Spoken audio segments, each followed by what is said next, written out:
રાખીશું। ત્યારબાદ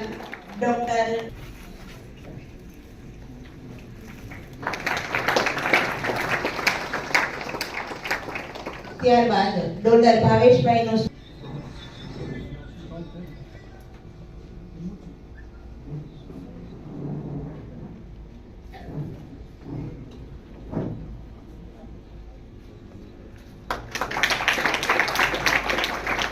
લોહી વાગમસિંહ હિંમતભાઈનું સ્વાગત કરશે। સહેજ ઉતાવળના તાળીઓના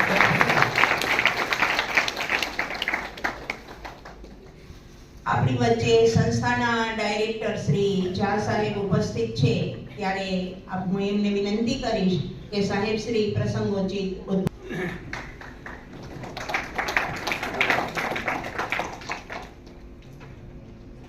અમેરિકાના બીજા દિવસે એક સ્મરણ સભા અહીંયા યોજાય છે। ભૂતપૂર્વ વિદ્યાર્થીઓ જે પણ પધાર્યા છે એ સૌને હું આનંદ સાથે આવકારું છું અને આટલી મોટી સંખ્યામાં આપણી સંસ્થા પ્રત્યે મમત્વ જે બતાવ્યું છે એ મમત્વને વંદન કરું છું। આપણે એટલા માટે અહીંયા અમને નિમંત્રણ આપ્યું છે કે આ સમાજની આવતીકાલ છે। આ દિવ્યાંગ બાળકોને પ્રેરણા મળે, આપણા જીવનમાંથી જે હિંમત, આત્મવિશ્વાસ અને દ્રષ્ટિ સમાજ સાથે ઓતપ્રોત થઈને આપ જે રીતે નેતૃત્વ કરી રહ્યા છો સમાજમાં, એ બધાની પ્રેરણા આવતીકાલને મળે, આ એનો હેતુ છે। ગઈકાલે આપણે બધાએ આનંદ મજા કરી, હવે આજે આપણી ગતિ પ્રગતિ વિશે ચર્ચા કરવાના છે। ત્યારે આપ ભૂતપૂર્વ વિદ્યાર્થીઓ વિનુભાઈ, ભાવેશભાઈ, ભગમસિંહભાઈ, આ બધા મિત્રો અને હજી બીજા એક બે આવી રહ્યા છે, સુરેશભાઈને, પણ એની સાથે સાથે એક નાનકડો કાર્યક્રમ જોડ્યો છે 10 મિનિટનો। અમારા પરમ મિત્ર અને ગાંધીનગરના ખૂબ જાણીતા બિલ્ડર મુકેશભાઈ પટેલ, એ પણ આપણામાંના એક છે, એટલે એમનું પણ હું સ્વાગત કરું છું। અમદાવાદ સિટી લાયન્સ ક્લબ ના પ્રમુખ ડોક્ટર બીનાબેન પટેલ અહીંયા ઉપસ્થિત છે અને એવા લાયન્સ અગ્રણી કનુભાઈ પટેલ પણ અહીંયા ઉપસ્થિત છે, તેમનું હું સ્વાગત કરું। જણાવતા આનંદ થાય કે લાયન્સ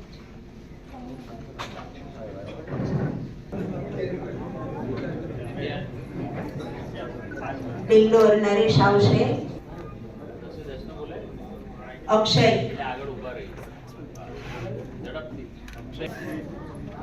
લામકા હિતેશ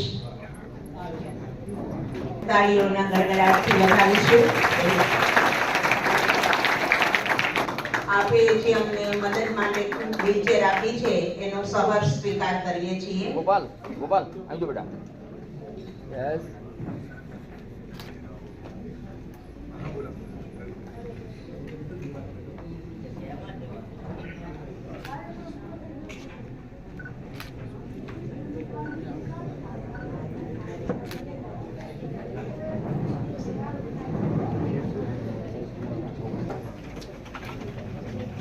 સિટી લાયન્સ ક્લબના પ્રમુખ અને ગુજરાત સાહિત્યમાં જેમના 11 પુસ્તકો થયા છે,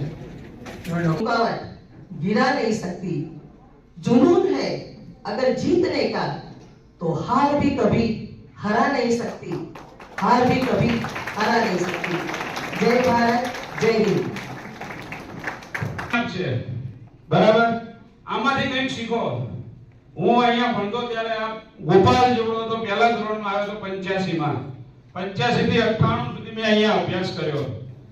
ત્યારે ઝા સાહેબ એક વખત અહીંયા મહેમાન તરીકે આવેલા, ત્યારે એમને જોઈ મને થયેલું કે ના અપંગ પણ કંઈક કરી શકે. ત્યારે મેં મારા દિલમાં આમ મક્કમ મનોબળ બનાવેલું કે આપણે પણ કંઈક કરવું છે.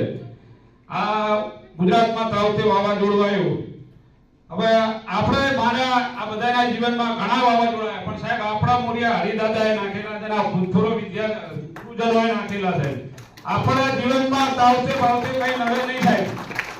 બરાબર, આપણું મૂળિયું બહુ મજબૂત છે. સદવિચાર પરિવાર હરિદાદા આજે સ્વર્ગમાં સાહેબ આનંદ લેતા છે. ઓહો, આ એક નાની કોટલી એક આંગો નાનો વાય તો સાહેબ આજે ગુજરાતમાં ડંકો વગાડી રહ્યા છે.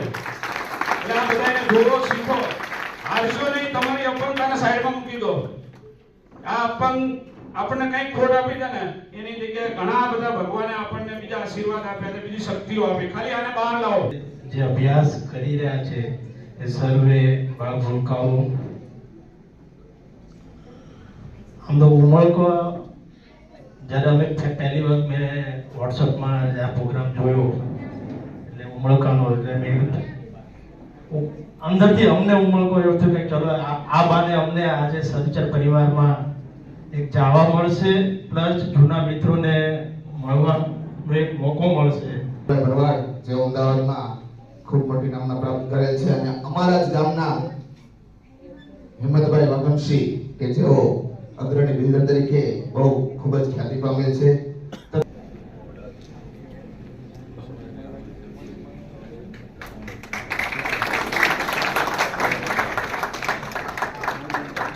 એમની વિશેષતા એ છે હાથ નથી પણ પગથી સરસ ચિત્રો દોરે છે.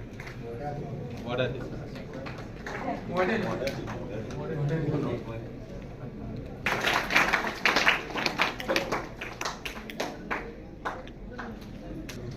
પારિયા સાહેબ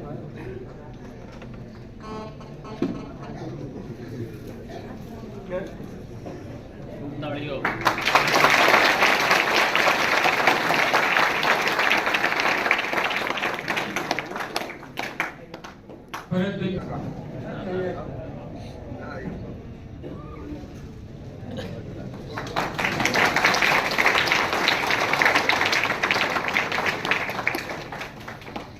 રાકેશ ભટ્ટ.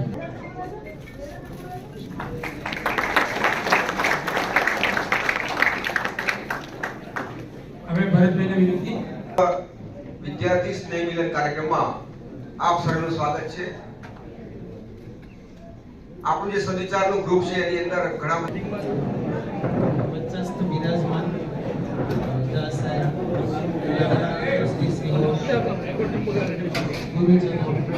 હાલના ગુરુજનો, મારા ભૂતપૂર્વ સાથી મિત્રો અને આજના વિદ્યાર્થીઓ અને અમારી સાથે આજે અમારા પરિવારના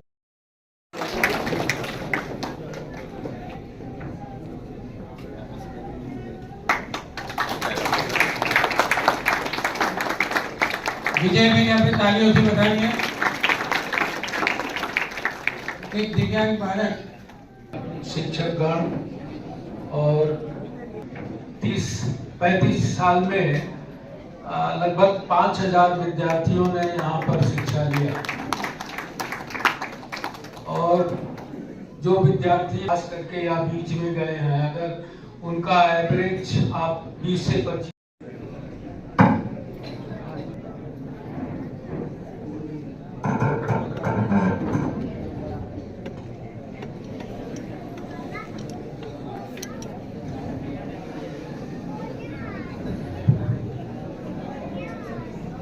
નમસ્તે. સ્ટેજ ઉપર ઉપસ્થિત અમારા વાલા શિક્ષક મિત્રો અને વાલા વિદ્યાર્થી મિત્રો, સદવિચાર પરિવારમાં હું 2 વર્ષ જ ભણ્યો છું, 11-12, પરંતુ એ 2 વર્ષ મારા માટે ખૂબ ઇમ્પોર્ટન્ટ હતા. એટલે ગોલ્ડન ટાઈમ હતો. સદવિચારની વાત કરું તો અહીંયા જ્યારે આવ્યા ત્યારે ખોટા સિક્કા તરીકે આવ્યા હતા એવું લાગતું હતું, પણ સાહેબોએ અમને એવા તૈયાર કર્યા છે કે અત્યારે અમે ડોલર તરીકે બહાર પડેલા છીએ અને દિવસે દિવસે અમારું જે સેન્સેક્સ છે વધતો જ જાય છે. એટલે સાહેબનો ખૂબ ખૂબ આભાર કે સાહેબ તમે અમને જે સંસ્કાર આપ્યા અને જે માર્ગદર્શન આપ્યું એ તમારા માર્ગદર્શનથી અત્યારે અમે આ સ્ટેજ પર પૂછ્યા છીએ એ સમય હતો સદવિચારમાં મારો કે જ્યારે મહેમાનો આવતા હતા અને મહેમાનોનું સ્વાગત કરવા માટે અમને ઉપસ્થિત કરવામાં આવતા હતા અને અત્યારે એ સમય છે કે તમે અમારું સ્વાગત કરી રહ્યા છો એટલે સાહેબ ખૂબ ખૂબ આભાર અને સદવિચાર પરિવાર જે શબ્દ આપ્યો છે સાહેબ એટલે સદવિચાર પરિવાર ખરેખર પરિવારની જેમ જ અમને ત્યારે પણ સાચવતા હતા અને અત્યારે પણ તમે અમને યાદ કરી રહ્યા છો અને બીજી કોઈ સંસ્થાને એવી જોઈ નથી કે વિદ્યાર્થી ગયા પછી એમને કોઈ બોલાવે પરંતુ સાહેબ તમે અવારનવાર અમને ફોન કરીને એટલો આગ્રહપૂર્વક ફેમિલી સાથે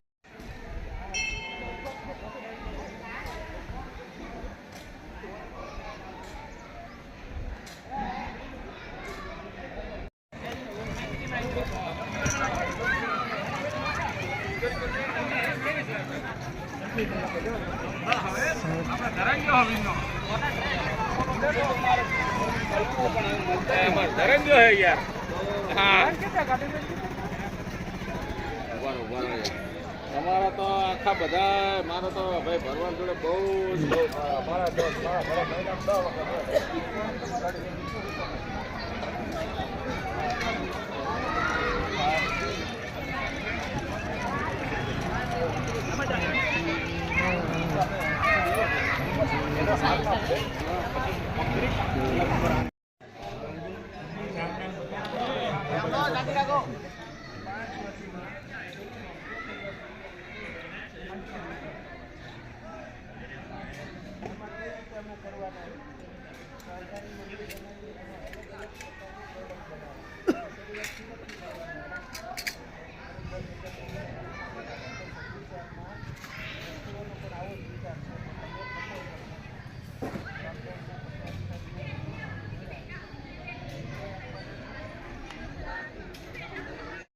જોરદાર બનાવો. હા, એ બનાવવાની ક્વોલિટીમાં કોમ્પ્રોમાઇઝ નહીં કરવાનો.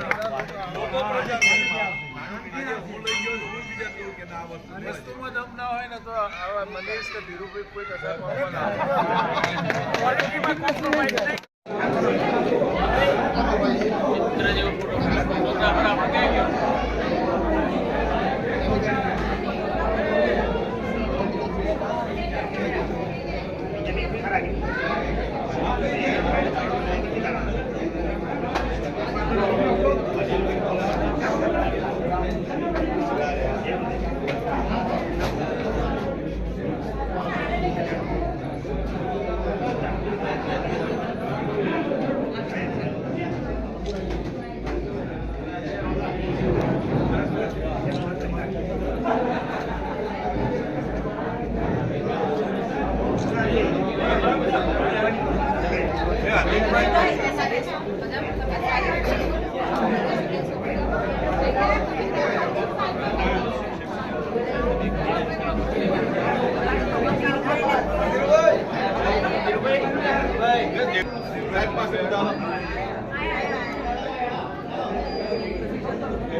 મનીષભાઈ